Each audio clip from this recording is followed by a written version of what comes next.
And right now, we are 2 minutes away from the end of the trading day. Romaine Bostick here with Katie Greifeld, taking you through to that closing bell. It's a global simulcast. Carol Massar, Tim Stenovec, they join us now.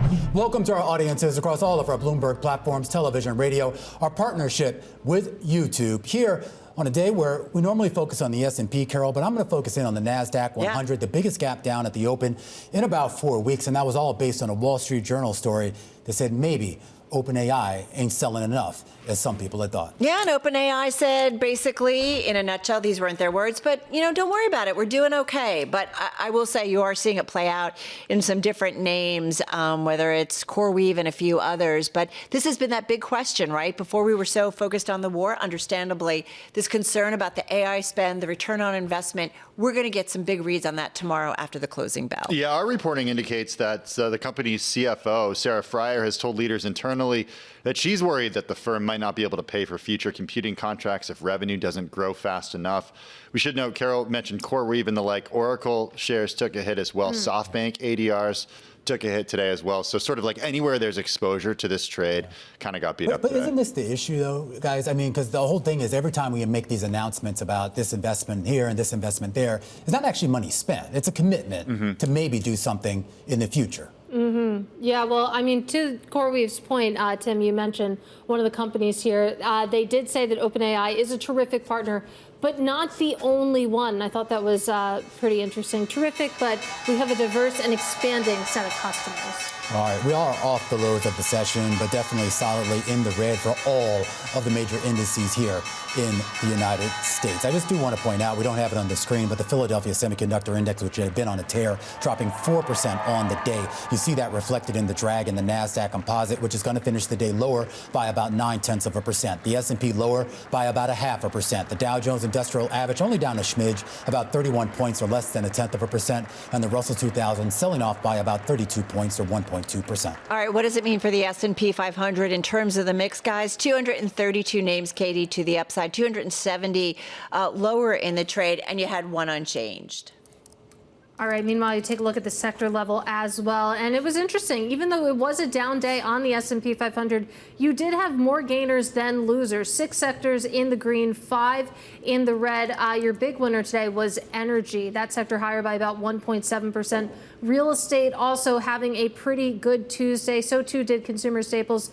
But then you take a look at the downside. Information technology down 1.3% as a sector. That was your biggest loser when it comes to points and a percentage. Materials, industrials also bringing up the rear. We are expecting quite a few earnings after the bell, including from Starbucks, Enphase, and a few others. Booking, the travel agency, out with theirs, and they said that in the first quarter, gross bookings came in at about $53.8 billion.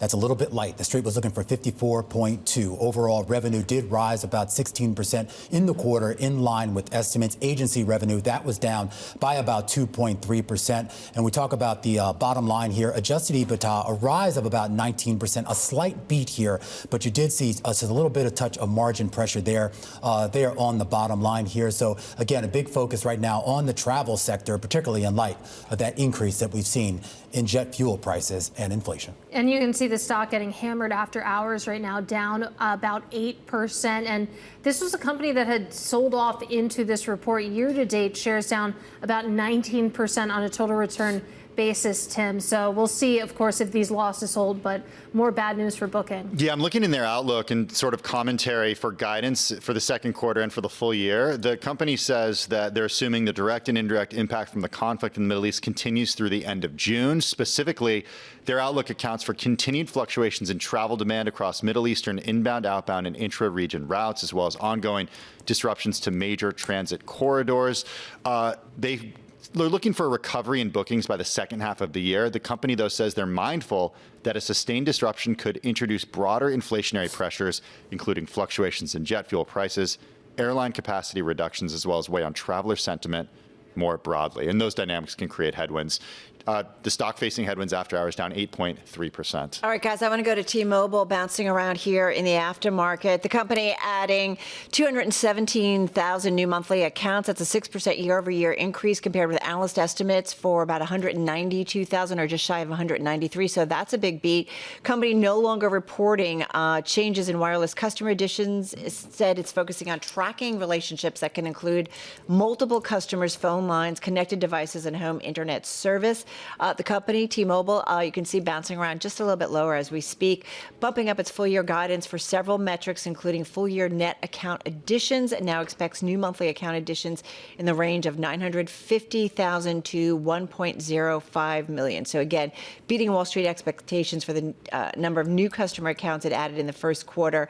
New CEO, remember, at this company, looking to put his stamp on the company. Right now, stock down about 0.4%.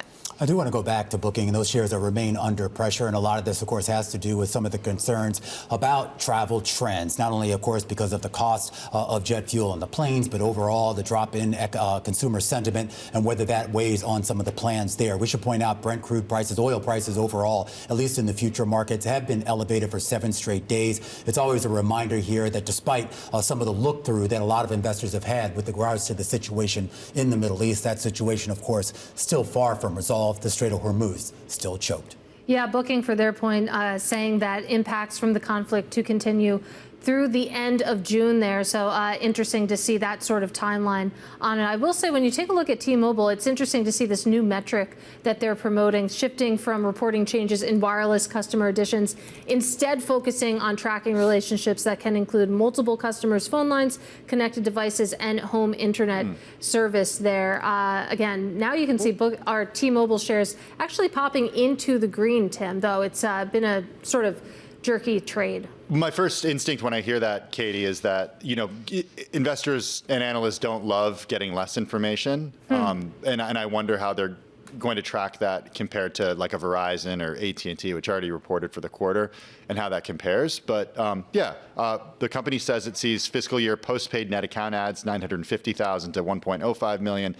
The estimate was for 973,000. T-Mobile shares bouncing around, but now down about 1/10%. All right, speaking of stocks being down, let's go to Robinhood, down about 3% here in the aftermarket. Just a few headlines. First quarter net revenue, that's coming in a little light, 1.07 billion. Street estimate was for 1.14 billion. First quarter adjusted EBITDA, that too is coming below the street estimate, coming in at $534 million. Street estimate was for 583.8 million. First quarter transaction-based revenue, obviously closely watched, that too is light, $623 million. Street estimate was for 661.3 million, and the company not providing a 2026 outlook for operating expenses. And you guys can see that stock down about 3.5% here in the aftermarket. Starbucks shares up about 5% in the after-hours trade, a beat and a raised quarter. We came in today with most investors hoping that Starbucks would actually raise its full-year guidance, and it actually did, boosting its full-year comp sales growth as well as the adjusted EPS outlook, and that's a big part of the reason why you're seeing the move in the shares. As for the quarter that just passed, the fiscal second quarter comp sales, they came in at 6.2% plus. The estimate was for 3.65, so a big beat there. U.S. comp sales 7.1%. The street was looking for 3.7%. But there is still some softness here with this company, and that involves international sales. They missed estimates, up about 2.6%. The street was looking for 3% even, and China comp sales up 0.5%. The street was looking for 3.4. So basically right now, this is a story about the U.S. and North America for the most part, but still some concerns there about what's happening overseas. Meanwhile, let's also talk about Mondelez, those results crossing the wire as well. When it comes to the look back, first quarter adjusted EPS did beat estimates, coming in at 67 cents. The estimate had been for 61 cents there. And then you take a look at the look ahead, reaffirming some of their guidance here. Mondelez still sees full year adjusted EPS unchanged to growth of about 5%. They also still see full year organic net revenue also unchanged to 2%. The estimate had been for a growth of 0.91% here. So maintaining some of those forecasts. You can see shares rising a little bit after hours, higher by about 1.7% or so. Shares of Visa also rising just a little bit after hours, up about 1%. Second quarter adjusted earnings per share for Visa coming in above estimates at $3.31. Second quarter net revenue beat there at $11.23 billion. Second quarter adjusted EPS, as I mentioned, beating there. And second quarter total Visa processed transactions coming in just shy of estimates at $66.1 billion. A headline, though, the company saying that consumer spending remained resilient, which I think is an interesting comment, given that they have such a good view of what consumers are doing at any given moment when they swipe their cards. Shares of Visa up right now by just about half a percentage point. All right, and just real quickly, you've got Robinhood down about 6.5%, Booking down about 6.5%, and then you've also got Caesars, which also came out, and it's a little bit lower in the aftermarket, down about 0.3%. All right, guys, a lot of earnings, and of course tomorrow after the close will be the Big Mag 7 for them actually reporting, so we'll be breaking that down.